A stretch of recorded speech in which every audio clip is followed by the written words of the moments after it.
Olá, e aí, como vocês estão? Tudo bem? Sou a professora Joyce, nós já nos conhecemos de outras aulas. Sejam bem-vindos a mais uma aula de língua portuguesa. Isso!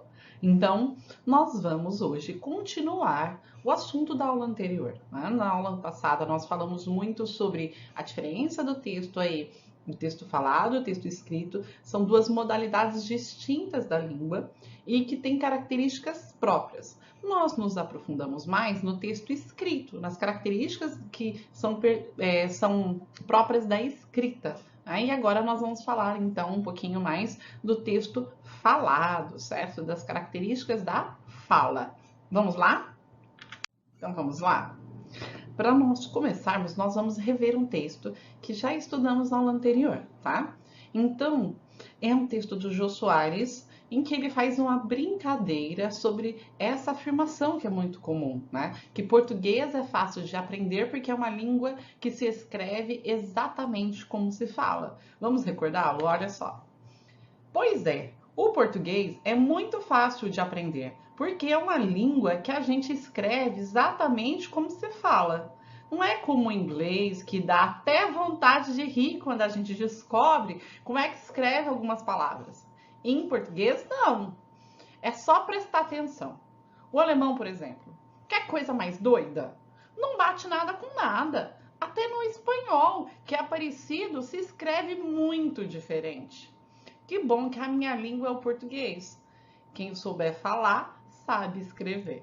Né? Então, aqui ele brinca, quem souber falar sabe escrever. Não é verdade, porque ele tentou escrever exatamente do jeito que nós falamos.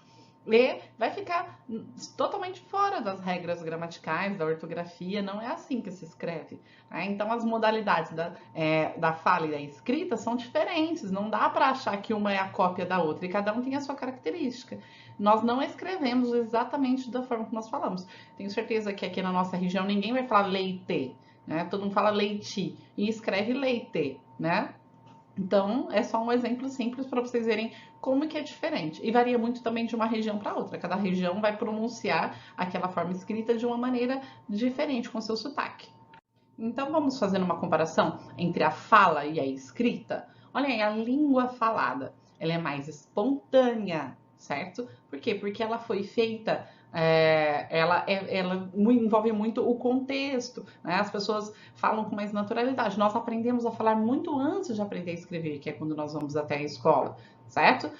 Ela envolve, então, esse sistema na sua totalidade. O meu interlocutor está ali, a pessoa com quem eu estou conversando, e aí eu consigo saber o que ele está pensando, eu consigo reorganizar a minha fala, eu consigo ver se ele está entendendo ou não. Por isso que ela é mais.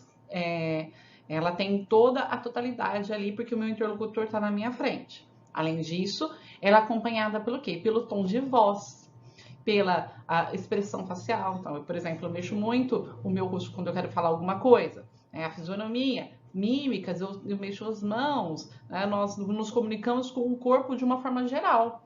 A escrita ela vai perder esses fatores, tá? E ela não é só uma representação da língua falada. Para substituir isso, ela vai precisar então de um sistema rígido, disciplinado, né? Que vai ter muito mais regras, que foram o que nós estudamos na última aula. E para substituir tudo isso que é do contexto, né, do meu interlocutor, do meu tom de voz, da minha expressão facial, eu vou usar, por exemplo, a pontuação. A fala escrita, novamente, olha outra comparação. A fala, então, ela está dentro de um contexto. Eu estou conversando, o outro está ouvindo, eu estou vendo, né? Eu consigo reformular a minha fala, eu consigo modificar, eu consigo ver se ele compreendeu, né? Já a escrita, ela é descontextualizada. A hora que eu escrevo no momento e a leitura, a minha comunicação ela vai acontecer depois. A leitura desse texto não vai ser no mesmo momento. Eu não sei exatamente, às vezes não é uma pessoa específica que vai ler, eu não sei exatamente que horário que ela vai ler aquilo, então está fora desse contexto. Por isso que ela tem que ser mais explícita, tem que ser muito mais explicada. Meu leitor não vai ter a chance de falar, mas o que você quis dizer aqui? Como eu tenho na fala. Se o meu ouvinte não entende, eu falo, mas o que você quer dizer com isso? Eu respondo, eu vou lá e tiro a dúvida dele. Na escrita, nós não estamos um de frente para o outro, por isso que ela é mais implícita, não é tão explicativa. A minha fala, ela é não planejada. Vamos dizer assim que ela seja parcialmente planejada. Então, a gente pensa e fala, pensa e fala, pensa e fala. Eu tenho frações de segundos aí para produzir o meu texto falado. Já escrita, eu tenho um maior tempo de planejamento e execução, já vimos isso. E por isso, então, que eu vou ter, né, muito mais exigências. Na fala, como ela é pouco elaborada, né, ela quase não teve tempo de ser planejada, ela vai ser pouco elaborada e as frases vão ser curtas, tá? Mais simples. A escrita, ela vai ser mais elaborada, tá? E aí vai ter aí frases mais bem construídas e mais complexas. Viram como são modalidades distintas, não são iguais? Então, outro equívoco muito comum é achar que o texto escrito menos elaborado é sempre informal. Né? O texto falado é sempre informal. E o texto escrito é sempre formal. E não é verdade. Eu tenho textos formais e informais nessas duas modalidades. Então, eu vou ter aí, por exemplo, o falado formal, uma palestra, um discurso, é super formal. Né? A pessoa que vai palestrar, ela vai preocupar muito mais com a linguagem do que uma conversa entre amigos, que é informal. Então, tá conversando, batendo um papo com seu amigo, você não fica prestando muita atenção nas concordâncias, como que o verbo que você está usando e assim por diante. O texto escrito também, embora a maior parte dos textos eu tenha um toque maior de formalidade, você pega uns textos jornalísticos, uma notícia, uma reportagem, são textos formais. Mas eu vou encontrar também textos informais, um bilhete, texto das redes sociais, por exemplo, do WhatsApp, do Facebook. São textos, então, mais informais, que eu não tenho essa obrigatoriedade de seguir tanto as regras. Um bilhete, eu vou mandar um bilhete para o meu amigo. Não é igual eu escrever uma resposta de uma prova, certo? Então, as duas são escritas, mas você tem que pensar em qual situação de comunicação que você está. Nós vamos começar a falar então agora com mais detalhes sobre a fala, certo? Sobre quais são as suas características, as características próprias do texto falado. O texto falado, então, é bom saber, toda vez que eu já mencionei, o seu interlocutor, o que seria esse interlocutor? Já pararam para pensar quem é o interlocutor? Os interlocutores numa conversa são os participantes dessa conversa, os dois que estão ouvindo. E cada um, quem é o emissor, né? Ele vai ter o turno de fala. Então eu vou pegar o turno porque eu estou falando. Aí alguém vai falar, eu passo o turno para ele. Né? Eu volto a falar, o turno volta para mim. Então, cada vez que um fala, que alguém toma a palavra para si, que alguém vai falar, é um turno de fala diferente, tá? Então, isso que são interlocutores e turnos de fala.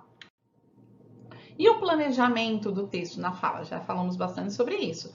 Ele ocorre no mesmo tempo do que a execução, do que a fala propriamente dita. Então, olha a imagem, ó. Ele já está pensando e falando, né? Eu contínuo, eu não tenho essa pausa. Seria fácil, né? Já pensou? Você fala alguma coisa, você fala, opa, espera um pouquinho, gente, vamos pegar essa palavra e vou colocar de volta na minha boca. Né? E aí eu trago a palavra de volta. Não dá. Por isso a gente tem que tomar muito cuidado com o que nós falamos, porque não tem volta. Né? Também seria fácil se eu pudesse pegar uma borracha e falar, pera um pouquinho, vou apagar o que eu falei. Né? E aí a gente apaga o que falou. Não dá, não tem como. Então, embora eu não tenha muito tempo de planejar e de processar essa fala, eu tenho que ter cuidado, sim. Olha só um exemplo de texto falado. Isso aqui é uma transcrição. Então, uma transcrição ela tem umas regras específicas, foi feito num projeto NURC, em que eles gravavam e tentavam escrever da forma com que era falado. E nós vamos ver que tem algumas características que são próprias da fala aqui, ó. O que a gente encontra lá, né? Manicure, todo aquele processo de embelezamento, né? E às vezes, com esse requinte. Tem um fulano que vem tingir o cabelo, o outro que vem cortar. Então aquele é de tintura de cabelo. É um expert, uma tintura em tintura de cabelo. É interessante, né? Por isso que eu digo, hoje tem vários. Quando você me perguntou no início da conversa qual é a profissão, eu achei, bom, é um pouco difícil de dizer qual é a profissão, que eu acho que todas elas são profissões e todas elas merecem o nosso respeito, não é mesmo? O importante do homem é ele não ficar à toa. Nós, como professores, devemos a primeira coisa a ensinar para o menino ele não ser ocioso, não ficar à toa. Observem aqui, então, toda vez que eu tenho essas reticências, tem uma pausa maior, é diferente do uso de uma pontuação normal. Eu tenho muitas frases, palavras que são cortadas, vocês observaram? Ela vai falar uma coisa, para, e é uma professora que está dizendo. Quantas vezes nós não falamos uma frase, não fica muito boa, a gente larga aquela frase para lá e constrói outra novamente. Fazemos mais pausas. Por que eu faço essa pausa? E às vezes até dá aquela olhadinha para cima. É porque nós estamos pensando, planejando o que nós vamos falar. O né, você acha, concorda, né? Então esse né aí é meio que para ver se o meu interlocutor está ali, está prestando atenção, está ligado. São marcas do texto falado. O aí, daí, né? São marcadores discursivos ou marcadores conversacionais. Nós vamos estudar um pouquinho mais esses detalhes agora. Então, o que são marcadores conversacionais? Acabei de falar para vocês, são palavras ou expressões que eles auxiliam tanto no encadeamento das ideias como o aí. Então, toda vez que você vai escrever um texto, não coloca aí, daí, isso é próprio da fala. Eu não posso colocar num texto escrito. Ou então verifica o entendimento, né? Você acha? O que você acha, né? Então, você está vendo se o outro está entendendo, se o outro está te ouvindo, se está prestando atenção. Bom, os marcadores conversacionais, aí eu tenho, e às vezes com esse requinte, então esse para justamente ele parar para pensar um pouquinho, esse né, não é mesmo? Eu achei, bom, então, justamente para dar essa pausa para pensar, replanejar e falar a próxima fala. Repetição de frases ou ideias. Então, olha só, quando ele fala o que a gente encontra lá, né? Então, ele começou uma frase, parou, começou novamente para construir melhor. Né? Então, observem, essas repetições são próprias da fala. Então, são muito comuns. E isso não pode haver de jeito nenhum na escrita. Eu não posso ficar repetindo frases, ideias, palavras. Por quê? Porque eu posso corrigir, apagar, eu posso ler para trás, eu sei o que eu já escrevi. Então, essas repetições, elas são super naturais na fala, mas são inadmissíveis na escrita. Palavras que servem para retomar o que você disse ou para dar sequência. Então, por exemplo, tem um fulano que vem tingir o cabelo, o outro vem cortar. Então, quando eu falo então, eu vou retomar o que eu estou dizendo antes. Eu vou dar sequência. É a mesma coisa do aí, né? Só que o aí já falei para vocês agora mesmo. Por favor, não escrevam, tá? Próprio da fala. Interrupção de frases e palavras para corrigir o rumo do que você vai dizer. Então, por exemplo, ó, o que a gente encontra lá, né? Manicure, todo aquele processo de embelezamento. Então, ia falar alguma coisa, e aí ele parou, às vezes observa a reação do outro, larga aquela frase e vai construir outra para mudar o rumo da fala, o assunto, o que é que está dizendo.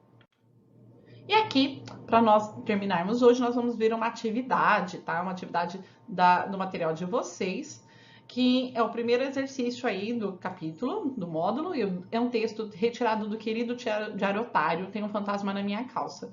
Então, é um texto para o jovem, né, para o adolescente, para o pré-adolescente, por isso que ele vai ter uma informalidade bem grande na escrita, vai ter muitas marcas da oralidade, da fala. Quando a gente fala que tem marcas da oralidade, é porque tem marcas que são próprias da fala. Olha aí, domingo 8, no diário. Querido Diário Otário, hoje é domingo, também conhecido como Dia Mundial da Lição de Casa. E aí coloca na letra maiúscula, né? Todo esse fim de semana eu juro para mim mesma que eu vou terminar a lição na sexta-feira à tarde. Aí eu prometo para mim mesma que vou fazer no sábado de manhã. Daí eu prometo para mim mesma que vou fazer na noite de sábado. Daí eu prometo para mim mesma que vou parar de encher meu saco e daí eu me xingo de alguma coisa. E daí eu peço desculpas para mim mesma. E daí eu tenho que fazer toda a lição no domingo. Então é um trechinho. Nota o tanto de repetição daí, que são próprias da fala. Eu digo para mim mesma, aí eu digo para mim mesma, aí eu digo para mim mesma. Então, embora seja um texto escrito, essas repetições também são próprias da fala. Então, vamos lá, vamos fazer esse exercício. Respondam comigo. Olha, que marcador discursivo o diário apresenta, apesar de ser um texto escrito? Né? Que modo de emprego desse marcador assenta o caráter da oralidade do texto? Então, lembram-se, o que é que ela repete tanto que é próprio da fala? É o daí, né? E aí, o uso reiterado várias vezes desse daí parece que é um texto muito mais falado do que escrito.